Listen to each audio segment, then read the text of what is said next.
Qué buenas tardes. Hoy le venimos a hablar sobre nuestro proyecto Autorresuelve Laberintos. Nuestro grupo está conformado por Camilo Alexander Hernández, Nelson Esteban Escárraga Escobar y quien les habla, Marcos David Heredia Gómez. Objetivos. Pues como mencionábamos en la sesión anterior, en la primera sesión y exposición que realizamos, los objetivos como tal siguen planteados de la misma forma, a excepción el objetivo que se encuentra subrayado, que es el que da la implementación física como tal del prototipo.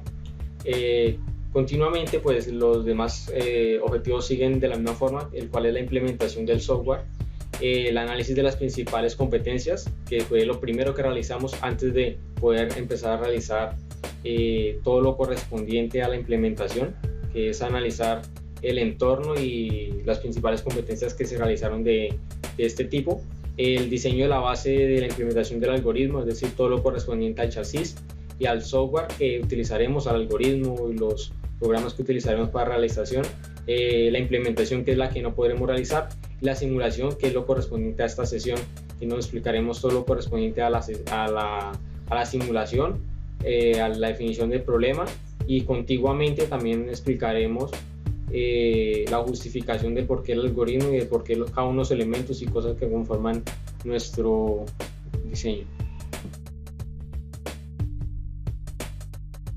Bueno, ahora explicaremos todo lo correspondiente al diseño de la investigación. Nuestro grupo como tal decidimos guiarnos de este diseño de investigación, el cual nos permite verificar paso a paso cada una de las etapas de la construcción de dicho robot.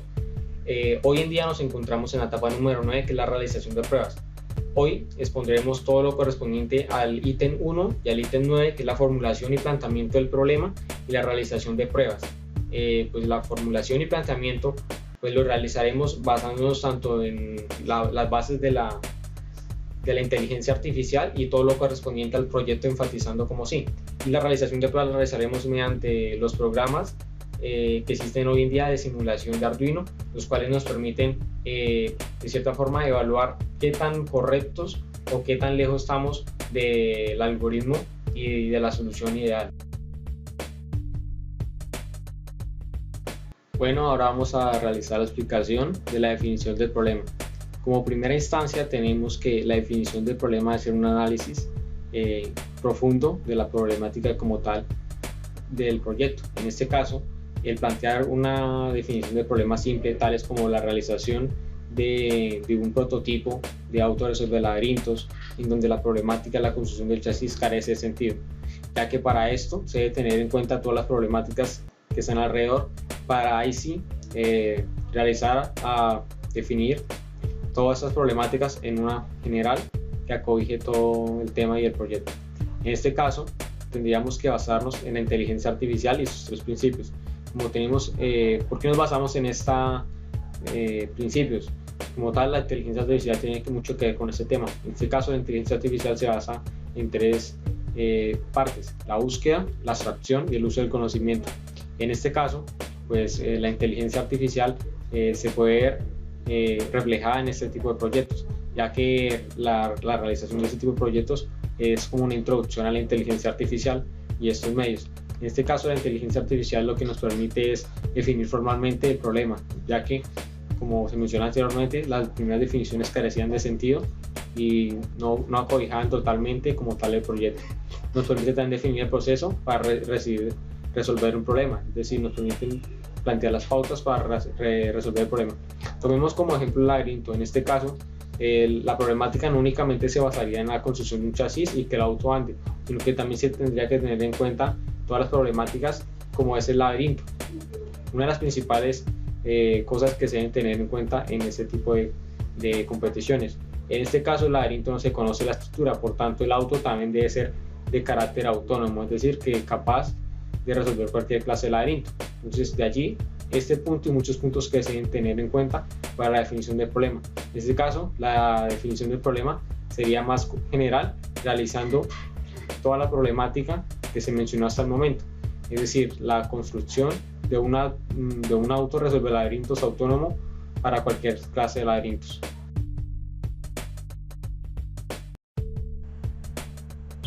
Las correcciones de la primera sesión fueron que los motores estaban mal ubicados, estaban de manera horizontal y afectaban al carro debido a que las llantas quedaban de otra manera, ¿sí? Eso también estaba mal en la primera sesión. Entonces lo que se hizo fue poner los motores de manera vertical y no afectar la ubicación de las llantas ni de la de ningún componente en el carro, poniendo de manera adecuada y dejando más espacio para el desarrollo del robot.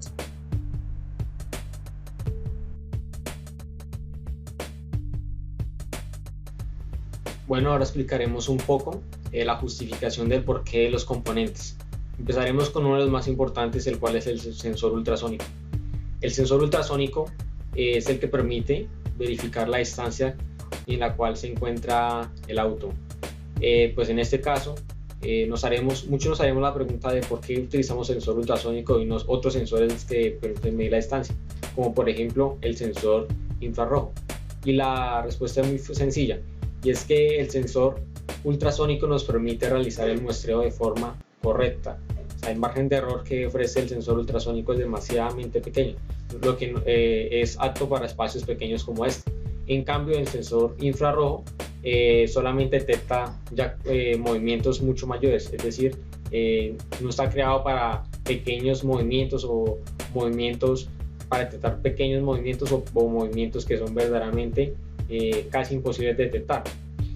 Obviamente existen proyectos en donde se ha utilizado sensor infrarrojo especializados y pues que han sido exitosos, los proyectos como tal funcionan, pero para objetivo y interés de nuestro proyecto lo realizamos con sensor ultrasónico porque es uno de los más sencillos y las cualidades que nos ofrecen y utilidades que nos ofrece este sensor es verdaderamente grande a comparación de los demás sensores.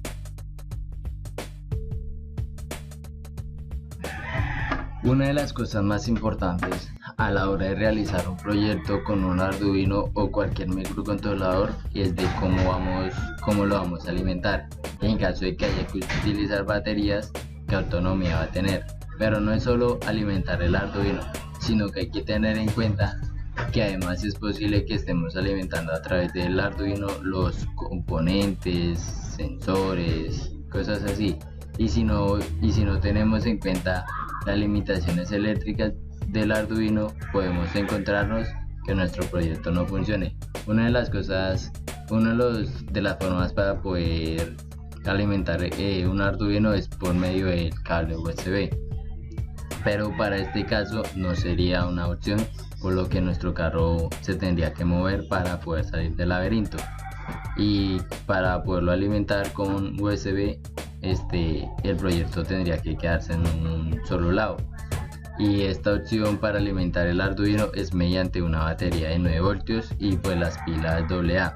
Y una batería de 9 voltios apenas tiene una duración de un Arduino, puesto que el diseño de un Arduino no es tan pesado en un bajo consumo, por lo que salvo para una pequeña demostración no es una solución válida. Estas pilas tienen una capacidad en torno a 300 microamperios y un proyecto sencillo con un Arduino puede consumirse entre 200 microamperios, y las típicas pilas AA proporcionan 1,5 voltios. Se pueden poner varias pilas en forma de serie hasta llegar al voltaje necesario. Lo ideal es poner entre 5 o 6 pilas, pero en este caso nomás vamos a utilizar nomás 4 pilas, que son las que desde un comienzo dijimos. La diferencia entre utilizar estas pilas AA y utilizar las pilas de 9 voltios es enorme. ¿Por qué? Porque una sola pila alcalina AA tiene entre 2700 a 2900 microamperios y una sola pila de 9 voltios tiene no más 300 microamperios. Y la ventaja de estas pilas de 9 voltios es que son recargables. Las pilas AA no son recargables. Y esto es lo único malo de estas pilas que se gastan. Y tendríamos que comprar así pilas a menudo, pero en sí es una muy buena opción para poder realizar este proyecto. Un trabajo ligero entre baterías es entre 7 voltios a 15 voltios. Eso se puede considerar un trabajo ligero. Un trabajo moderado es entre 12 voltios y 18 voltios. Un trabajo pesado es entre 18 voltios a 36 voltios.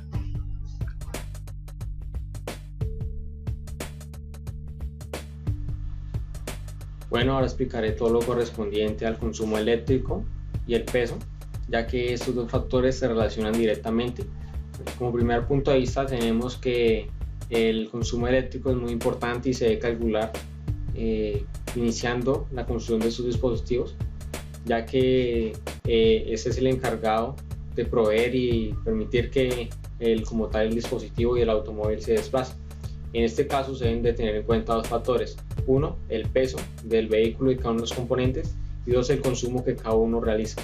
Como primera instancia, para el peso se debe tener en cuenta que entre mayor peso, más energía cinética, como se expresa en la fórmula de abajo. La energía cinética lo que nos indica es qué tanto esfuerzo debe realizarse para que un objeto se mueva. En el caso, como podemos apreciar en el caso de los autos, un auto entre mayor grande sea, más consumo de gasolina y de más recursos va a utilizar, y entre más pequeño sea, pues la energía cinética va a ser menor y por tanto los consumos van a ser mucho menores. Así igualmente pasa con los autos que vamos a construir.